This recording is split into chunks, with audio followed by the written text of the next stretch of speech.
16e journée de Betclic Elite, le basket pro français dans ton écran by la LNB, voici ton résumé. Soir de derby dans la capitale entre Paris et Boulogne-le-Valois. Battu le week-end dernier, le leader veut rappeler son statut chez le promu et se montre agressif avec ses deux intérieurs, Hunter Halilovic qui se régale en transition. Le duo combinera au total 43 points.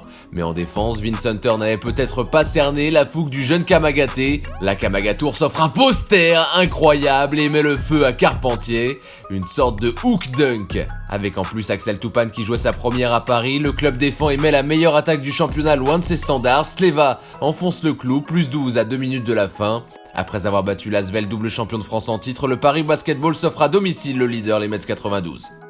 Match de la peur au Chaudron entre Le Portel et Cholet, deux équipes qui végètent dans la zone rouge. Les visiteurs, justement, qui comptent sur leur recrue à la main, TJ Campbell, qui disputait son deuxième match sous ses nouvelles couleurs. 8 points en 22 minutes. Une première mi-temps assez équilibrée, mais c'est dans le troisième quart que la rencontre va basculer. Seulement 12 points marqués par les nordistes, avec ce drive notamment de Jones contre 25 pour les visiteurs. Cholet s'échappe avec Odi Anosike, la recrue nigériane performante, élue MVP avec un double-double, 13 points, 12 rebonds. Govens terminera le travail, 5e victoire pour les hommes de Laurent Villa qui mettent l'adversaire à 2 longueurs au classement. La chorale de Roanne, de retour à la maison après avoir fait tomber le leader Boulogne-le-Valois. Forcément ça met en confiance tout un groupe, Touré protège son territoire et la transition se lance, défense attaque spectaculaire avec Gaines sur un trampoline. Face au promu phocéen, Roanne domine nettement et donne la leçon, panier facile après interception, 20 points d'écart ici. Dans le milieu du troisième, Chroma à 7 passes, tente tant bien que mal d'organiser le jeu, Massa conclut. Sans réel succès contre Lauren Jackson, le meneur américain dans sa première saison en Europe est en train d'exploser. 26 unités, 9 passes, 32 dévals. Après son record le week-end dernier et un game winner, c'est encore lui le patron. Plus 25 à l'arrivée, les Coralliens lancent 2022 de la meilleure des manières. Gravelines Dunkerque, Dijon à Sportica, privés de leur star David Holston suspendu, les Dijonais comptent sur Cadine Carrington, désormais deuxième meilleur marqueur du championnat avec presque 19 points de moyenne. La formation de J.D. Jackson reste cependant dans le coup et égalise sur ce drive de Morancy, 23-23. Mais Carrington fait aussi jouer les autres, 4 caviars dont celui-ci pour alinguer 2+1. Dans ce match très défensif, c'est bien Dijon qui sera le plus flamboyant en fin de partie. Extra passe, Galliot en bout de chaîne sanctionne. Le BCM ne reviendra plus, 67-76 score final. Superbe opération pour la JDA qui passe devant son adversaire du soir et toque à la porte du top 8. Au Palais des Sports de Pau, l'heure des retrouvailles entre anciens coéquipiers d'Orléans, Onyangé, Sané, Ulmer ou encore Moutoualé. Par contre, de son côté, Bibin s'en moque et va finir après interception.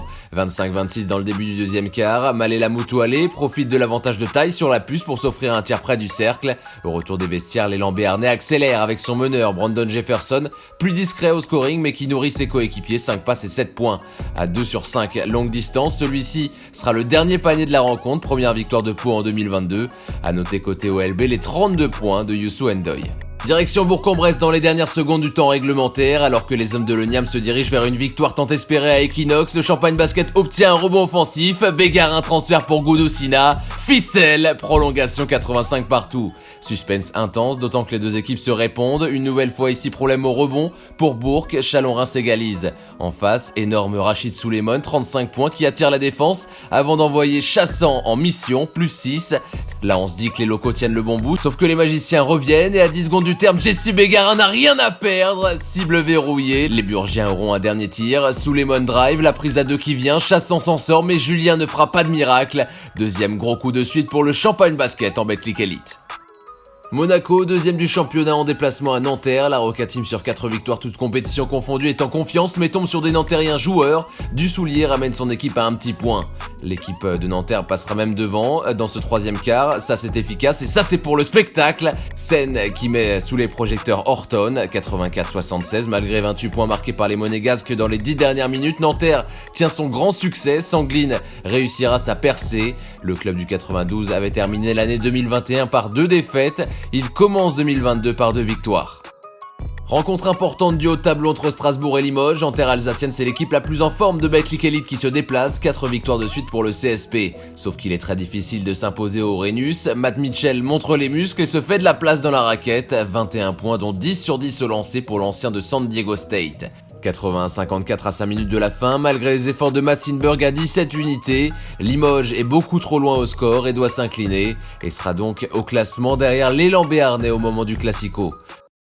Le choc aura tenu toutes ses promesses. En clôture de la 16e journée, le MSB et l'Asvel se sont fait face et tout s'est joué dans les 20 dernières secondes. Derrière d'un point, Le Mans fait confiance à Kadjamikin et le Canadien passe 80-79, balle dans les mains de Chris Jones.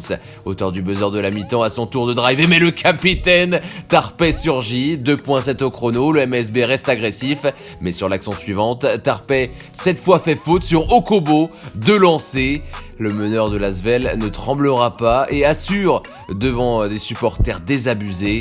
Antares est sous le choc. Ultime tentative pour la formation de Delors. Tachon Thomas est recherché, sauf que le champion de France est sur ses gardes. L'Asvel l'emporte à l'extérieur 80-81. TJ Parker respire avant de recevoir Monaco en Euroleague. Au programme de cette prochaine journée, ça commence dès vendredi 21 janvier, Chalon-Reims contre Gravelines Dunkerque, 5 matchs samedi, avec notamment Boulogne-le-Valois contre Strasbourg en direct sur Sport en France. Dimanche, Paris-Nanterre, Dijon-le Portel, l'Asvel contre Roanne et sur beIN Sport, Limoges contre Paula Cortez, le Classico.